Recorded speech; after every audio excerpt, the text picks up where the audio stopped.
चलिए फ्रेंड्स, शुरू करते हैं आज का अपना वीडियो। आज के इस वीडियो में आपको बताऊंगा क्लास 9th के लिए साइंस का सैम्पल क्वेश्चन पेपर, जो कि वर्ष 2021 के लिए वेरी मोस्ट है। अगर आप क्लास 9th में हैं तो इस वीडियो को लास्ट तक जरूर देखिए, क्योंकि आज के इस वीडियो में आपको बताऊंगा वेरी मोस्ट इंपॉर्टेंट क्वेश्चन होंगे, जो कि ऑब्जेक्टिव टाइप के होंगे, यानी कि ये सभी आपके ऑब्जेक्टिव होंगे। सेट फर्स्ट है, इसके बाद मैं आपको बताऊँगा सेट सेकंड, फिर उसके बाद आपको सेट थर्ड मिलेगा आपको। तो विषय विज्ञान का है, यानी साइंस का होगा, आपका कक्षा 9 का होगा। पूर्णांक यानी 40 मार्क्स का आपको यह क्वेश्चन पेपर है, केवल और केवल आपके ऑब्जेक्टिव क्वेश्चन होंगे, इसलिए बनी रहिए हमारे साथ वीडियो के लास्ट। तो पहला क्वेश्चन आ चुका है आप सामने ही, मोस्ट है कि दूध है, यानी कि दूध है जो, यानी कि दूध होता है क्या, मिल्क इज, यानी कि जो दूध होता है वह कैसा होता है, क्या दूध द्रव होता है या फिर ठोस होता है या फिर गैस होता है या फिर आपका BAC, यानी ये तीनों होता है।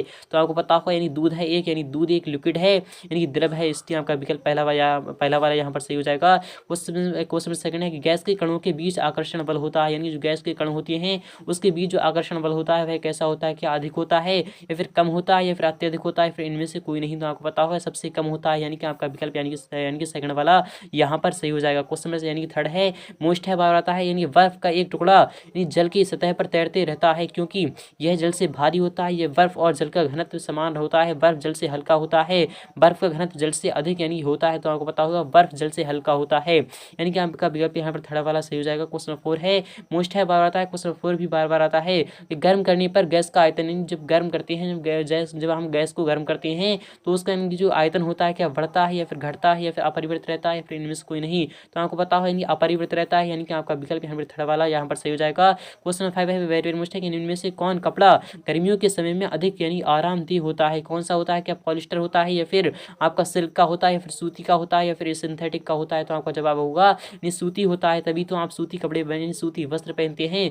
गर्मियों में। क्वेश्चन 6 भी वेरी मोस्ट है, बात आता है कि प्रोटॉन कण है, यानी जो प्रोटॉन कण होता है वह कैसा कण है। तो आपको पता होगा प्रोटॉन एक यानी कि धनावेशित कण है, यानी कि धनावेशित की अगर यहाँ पर बात होती है इलेक्ट्रॉन है तो इलेक्ट्रॉन आपका ऋणावेशित हो जाता है। और यानी कि आवेशहीन कौन होता है, तो वह न्यूट्रॉन होता है, यानी जो न्यूट्रॉन होता है वह आपका आवेशहीन होता है, यानी कि उस पर कोई भी आवेश नहीं है, यानी कोई भी चार्ज उस पर नहीं होता है। ऋणावेशित को आपको ध्यान रखना है, यानी ऋणावेशित जो होता है वह इलेक्ट्रॉन होता है और प्रोटॉन हमेशा धनावेशित होता है, यानी कि हमेशा उस पर चार्ज रहता है। क्वेश्चन 7 है कि परमाणु भार बराबर होता है। तो आपको पता होगा जो परमाणु भार होता है वह न्यूट्रॉन और प्लस प्रोटॉन, यानी कि आपका विकल्प थर्ड वाला यहाँ पर सही हो जाएगा। क्वेश्चन 8 है, वेरी मोस्ट है, बताता है कि परमाणु की नाभिक में कौन कौन से कण उपस्थित होते हैं। तो आपको पता होगा क्या परमाणु की नाभिक में इलेक्ट्रॉन एवं प्रोटॉन होती है, नहीं दोस्तों, प्रोटॉन एवं न्यूट्रॉन होती है, यानी कि जी हाँ फ्रेंड्स, आपका क्वेश्चन सेकंड वाला सही हो जाएगा। ना ही इलेक्ट्रॉन एवं न्यूट्रॉन होती है, बल्कि आपका यहाँ पर जवाब आएगा नहीं, प्रोटॉन एवं न्यूट्रॉन होती है। तभी तो जो नाभिक होता है वह यानी धनायन बनाता है, यानी नाभिक होता है वह यानी उस पर यानी कि निगेटिव नहीं बल्कि पॉजिटिव चार्ज होता है। और इलेक्ट्रॉन प्रोटॉन न्यूट्रॉन, इलेक्ट्रॉन बाहरी कक्ष में यानी कि घूमते रहते हैं और प्रोटॉन और न्यूट्रॉन उसके अंदर ही समाहित होती है। क्वेश्चन 9 है, इनमें से कौन एक अक्रिय गैस है। तो आपको पता होगा यानी कौन सी एक गैस है जो कि अक्रिय है, क्या नाइट्रोजन एक अक्रिय गैस है या फिर नियॉन है या फिर क्लोरीन है या फिर ऑक्सीजन है। तो आपको पता होगा यानी अक्रिय गैस, यानी कि आपका यहाँ पर जवाब आएगा नियॉन। जी हाँ फ्रेंड्स, नियॉन जो है, यानी नियॉन जो एक गैस होती है वह एक अक्रिय गैस होती है जो कि बल में भरी जाती है, यानी कि आपका विकल्प यहाँ पर सेकंड वाला सही हो जाएगा। क्वेश्चन 10 है, वेरी मोस्ट है कि कैनाल किरणें किसका, यानी किस किरण का पुंज है। कैनाल किरणें जो होती हैं क्या प्रोटॉन का है, इलेक्ट्रॉन का है या फिर न्यूट्रॉन का है या फिर अल्फा कण है। तो आपका जवाब क्या आएगा, तो वह आएगा आपका ऑप्शन नंबर 4, यानी कि अल्फा कण का। जी हाँ फ्रेंड्स, आपका क्वेश्चन नंबर 4 वाला सही हो जाएगा। क्वेश्चन 11 है, यानी एक तत्व के समस्थानिक होते हैं। तो आपको बताओ एक जो तत्व होता है उसके समस्थानिक कौन कौन से होते हैं, भिन्न परमाणु संख्या होती है, भिन्न रासायनिक गुण होती हैं या फिर समान परमाणु संख्या होती है, इनमें से कोई नहीं। तो आपको पता होगा समस्थानिक यानी समान परमाणु संख्या, यानी कि आपका विकल्प यानी थर्ड वाला यहाँ पर सही हो जाएगा। क्वेश्चन 22 है, सोडियम का सही इलेक्ट्रॉनिक विन्यास क्या होगा। तो आपको पता होगा कि सोडियम का जो इलेक्ट्रॉनिक विन्यास होता है, यानी Na पर आपको 11 होती हैं तो 281, यानी 281, यानी कि आपका जवाब क्या आएगा, तो 281 बनाते हैं हम, यानी 281 आपका जवाब आपका क्वेश्चन नंबर 4 यहाँ पर सही हो जाएगा। क्वेश्चन नंबर 13 है कि किसी तत्व के परमाणु में 8 यानी 18 न्यूट्रॉन एवं 17 प्रोटॉन है, तत्व का परमाणु द्रव्यमान कितना होगा। तो आपको पता होगा द्रव्यमान के जो हम करते हैं तो 17 और यानी 18 को, यानी 17 और 18 को जोड़ दीजिए, यानी 35 आपका विकल्प यहाँ पर पहला वाला यहाँ पर सही हो जाएगा। क्वेश्चन नंबर 14 है, वेरी मोस्ट है। फ्रेंड्स, उम्मीद करूँगा आपको वीडियो बहुत ही अच्छी लग रही होगी। अगर वीडियो अच्छी लग रही है तो वीडियो को लाइक करना, शेयर करना बिल्कुल भी ना भूलें। क्वेश्चन नंबर 14 है, वेरी मोस्ट है, यदि किसी वस्तु का विस्थापन शून्य है तो उस वस्तु द्वारा तय की गई दूरी कितनी होगी। तो यानी कि जब उस वस्तु का विस्थापन शून्य है तो उसकी यानी कि जो यानी तय की दूरी होगी तो वह भी आपकी शून्य यानी कि 0 ही होगी, इसलिए आपका विकल्प पहला वाला यहाँ पर सही हो जाएगा। क्वेश्चन नंबर 15 है, वेरी मोस्ट है कि ओडोमीटर मापता है, यानी जो ओडोमीटर होता है वह क्या मापता है, क्या वह चाल को मापता है या फिर दूरी को मापता है या फिर समय को मापता है या फिर आपका औसत चाल को मापता है। तो ओडोमीटर किसको मापता है, आपका जवाब क्या आएगा, तो वही आएगा आपका ऑप्शन नंबर पहला वाला यहाँ पर सही हो जाएगा। क्वेश्चन नंबर 16 है, वेरी वेरी मोस्ट है कि 18 किलोमीटर प्रति घंटा का वेग मीटर प्रति सेकंड में तुल्य होगा, यानी युग के तुल्य होगा, वह कैसा होगा, 18 किलोमीटर प्रति घंटा का वेग की बात हो रही है यहाँ पर, तो मीटर प्रति सेकंड में यानी कैसे तुल्य होगा, मीटर प्रति सेकंड में आपको यह चेंज करना है, यानी 18/5 से जब हम करते हैं तो आपका जवाब यानी 5/18, यानी कि आपका जवाब क्या आएगा, यानी 5/18 जब हम करते हैं यानी कि आपका जवाब क्या आएगा, वह 5 आ जाएगा निकलकर, यानी कि आपका विकल्प चौथा वाला यहाँ पर सही हो जाएगा। क्वेश्चन 17 है, यानी क्वेश्चन 17 क्या कह रहा है कि किसी विशेष यानी किसी विशेष दिशा में कण की चाल को उसका यानी कहते हैं, क्या कहते हैं, किसी विशेष दिशा में कण की चाल को कहते हैं वेग कहते हैं, फिर त्वरण कहते हैं, फिर चाल कहते हैं, फिर इनमें से कोई नहीं। किसी विशेष दिशा में यानी कण की जो चाल होती है उसको कहते हैं हम यानी वेग कहते हैं, इनका आपका विकल्प पहला वाला यहाँ पर सही हो जाएगा। और वेग में परिवर्तन की दर को हम त्वरण कहते हैं, आप इसे भी ध्यान में रखिएगा, यह क्वेश्चन आपका मोस्ट है।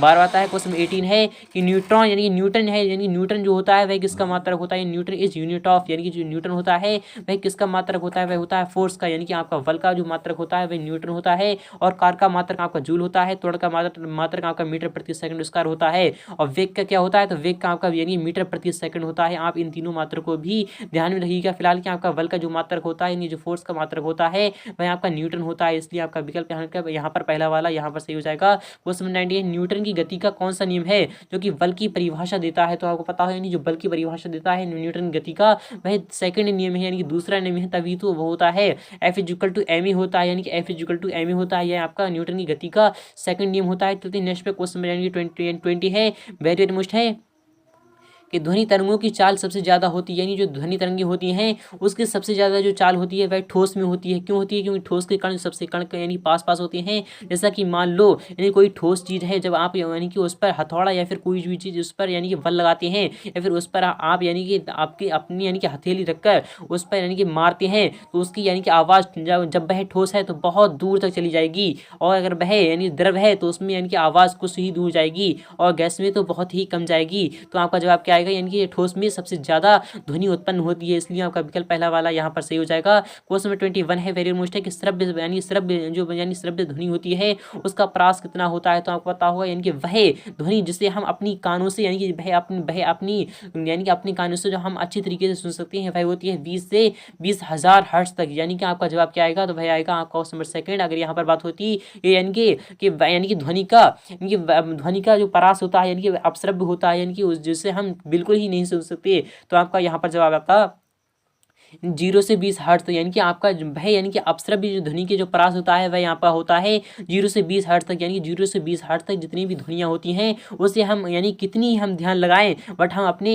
कानों से नहीं सुन सकते हैं। अगर यहाँ पर बात होती 20,000 हर्ट्ज से ज़्यादा यानी कि वह पराश्रव्य की बात होती है। अगर यहाँ पर पराश्रव्य की बात होती तो जो पराश्रव्य ध्वनि होती है यानी कि जिससे हम सुन तो सकते हैं, तो सुन सकते ही यानी सुनते ही आप बहरे भी हो सकते हैं। आप यह ध्यान में रखिएगा, जब भी ज़्यादा आवाज़ होती है यानी ज़्यादा ही वॉल्यूम जब हो जाता है तो हम बहरे हो जाते हैं। तो 20,000 हर्ट्ज से जब ज़्यादा हो जाती है ध्वनि तभी हम बहरे होते हैं, इसलिए आपका जवाब क्या आएगा। यहाँ पर फिलहाल क्या आपको यहाँ पर बात हो रही है कि ध्वनि की यानी जो यानी श्रव्य ध्वनि के परास होता है वह आपका 20 से 20,000 हर्ट्ज होता है। फिलहाल क्या आपका जवाब यहाँ पर सेकंड वाला सही हो जाएगा। इन तीनों को भी आपको ध्यान में रखना है क्योंकि यह क्वेश्चन आपका आ सकता है। क्वेश्चन 22 है कि यानी कि आवृत्ति एन तथा तरंग दैर्घ्य यानी कि लैम्डा वाले तरंग की यानी चाल वेग में क्या संबंध है, तो v = आपका λ/n होगा या फिर v = यानी कि लैम्डा n होगा या फिर आपका क्या आएगा इसमें जवाब आपका क्या आएगा। तो आपका जवाब कौन सा आना चाहिए, तो आपका जवाब क्या आएगा, तो आपको इसका जवाब कमेंट बॉक्स में देना होगा। क्वेश्चन 23 है, वेरी मोस्ट है कि कार का SI मात्रक क्या होता है, तो मैंने अभी भी आपको बताया है SI यूनिट ऑफ वर्क की, यानी कि जो आकार का SI मात्रक होता है वह आपका जूल होता है। और आपका वॉट किसका होता है, तो शक्ति का SI मात्रक आपका वॉट होता है। एम्पियर आपका विद्युत धारा का यानी कि जो SI मात्रक आपका एम्पियर होता है। और प्रतिरोध का जो SI मात्रक होता है वह ओम होता है। फिलहाल की यहाँ पर बात हो रही है कि कार का SI मात्रक क्या होता है, वह आपका जूल होता है, यानी कि विकल्प आपका पहला वाला यहाँ पर सही हो जाएगा। क्वेश्चन 24 है कि सार्वत्रिक गुरुत्वाकर्षण स्थिरांक का आपको G का मान बताना होगा।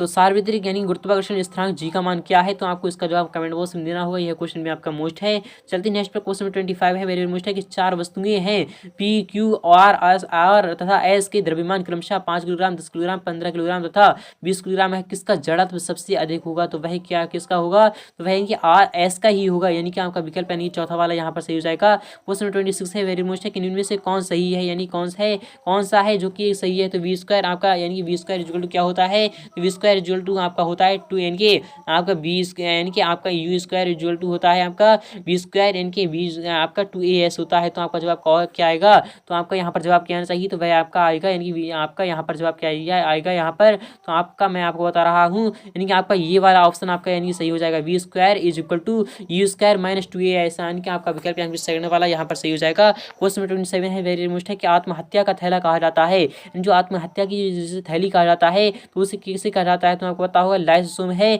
लाइसोसोम को आत्महत्या का थैला कहा जाता है, यानी आत्महत्या का थैला लाइसोसोम को कहा जाता है। तो आपको पता होगा क्वेश्चन 28 है, वेरी मोस्ट है, कोशिका की खोज किसने की थी, तो आपको पता होगा कोशिका की जो खोज की थी वह 1666 ईस्वी में हो गई थी, जिसमें यानी कि रॉबर्ट हॉक के द्वारा की गई थी, यानी रॉबर्ट हॉक द्वारा की गई थी। उसके बाद रॉबर्ट ब्राउन के द्वारा यानी खोजी गई थी। फिलहाल क्या आपका जवाब आएगा, रॉबर्ट हॉक, यानी रॉबर्ट हॉक ने ही सबसे पहले कोशिका की खोज की थी। क्वेश्चन 29 है, वेरी मोस्ट है, ये जीन बने होते हैं, जो जीन होते हैं वह बने होते हैं कहाँ पर बने होते हैं, तो आपको पता होगा यानी डीएनए के खंड से होते हैं, लाइसोसोम से होते हैं, या फिर माइटोकॉन्ड्रिया एवं राजधानी से होते हैं, या क्रोमेटिन यानी धागों में होते हैं। तो आपको पता होगा यानी डीएनए के खंड से क्रोमेटिन के धागों में होती है, यानी कि आपका जवाब क्या आएगा, आपका जवाब इन दोनों ही में से आपका कोई सा आ सकता है। क्वेश्चन 30 है, रंगीन प्लास्टिड को कहा जाता है, यानी जो रंगीन प्लास्टिड होती हैं उन्हें क्या कहा जाता है, क्या ल्यूकोप्लास्ट कहा जाता है, या फिर क्लोरोप्लास्ट कहा जाता है, या फिर क्रोमोप्लास्ट कहा जाता है, इनमें से कोई नहीं। तो आपका जवाब क्या आएगा, यानी क्लोरोप्लास्ट, यानी कि आपका विकल्प यहाँ पर सेकंड वाला यहाँ पर सही हो जाएगा। क्वेश्चन 31 है,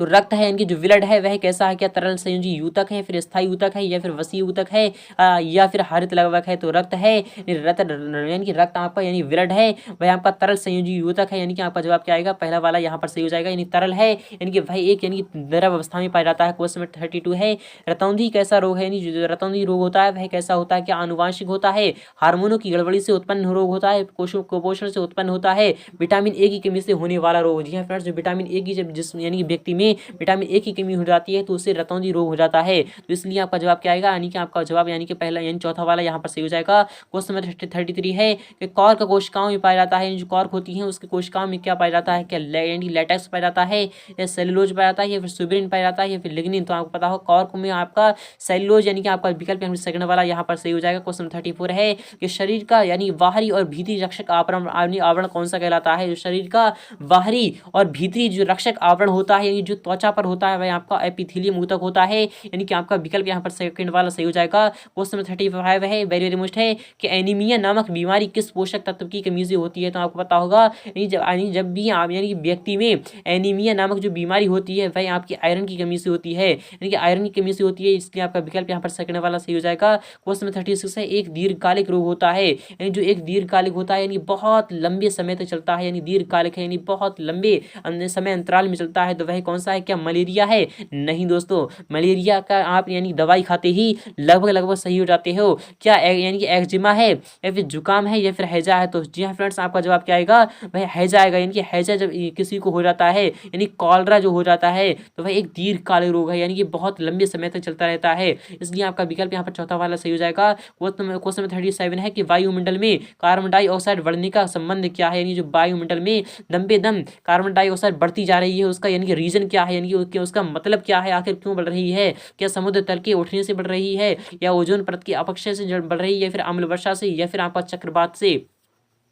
तो आपको पता हो वायुमंडल में जो कार्बन डाइऑक्साइड का बढ़ने का संबंध है वह आपका ओजोन परत के अपक्षय से। जी हाँ फ्रेंड्स, ओजोन परत दम पे दम यानी क्षय होती जा रही है, उसमें छेद होते जा रहे हैं, इसलिए वायुमंडल में कार्बन डाइऑक्साइड की मात्रा बढ़ती जा रही है। क्वेश्चन नंबर 38 है कि पौधे जिन पदार्थों का संश्लेषण करते हैं वे कहलाते हैं, क्या जैव रसायन कहलाते हैं, या फिर चट्टान कहलाते हैं, या फिर फल कहलाते हैं, फिर कार्बोहाइड्रेट कहलाते हैं। तो पौधे जिन पदार्थों का प्रकाश संश्लेषण करते हैं वह आपका जैव रसायन यानी कि आपका विकल्प पहला वाला यहाँ पर सही हो जाएगा। क्वेश्चन नंबर 39 है, वेरी मोस्ट है कि मलेरिया का रोग वाहक है। तो फ्रेंड्स जो मलेरिया जो रोग होता है वह किसके द्वारा फैलता है? क्या मक्खी द्वारा फैलता है या फिर मच्छर द्वारा फैलता है या फिर तिलचट्टा द्वारा फैलता है या फिर चूहा द्वारा तो फैलता है? तो आपको पता होगा जो मलेरिया जो रोग होता है वह मच्छर यानी मॉस्किटो द्वारा फैलता है, यानी कि आपका विकल्प यहाँ पर सेकंड वाला सही हो जाएगा। क्वेश्चन 40 है, वेरी मोस्ट है, बार आता है। यह क्वेश्चन आपका लास्ट क्वेश्चन रखा गया है। वे प्राकृतिक पदार्थ जिनका उपयोग मनुष्य अपने जीवन यापन एवं विकास के लिए यानी करता है कहलाते हैं क्या? रासायनिक पदार्थ कहलाते हैं या फिर वस्तु कहलाते हैं या फिर आप प्राकृतिक संपदा या उपयोगी पदार्थ? तो आपका जवाब क्या आएगा? यानी कि उपयोगी पदार्थ या फिर वस्तु।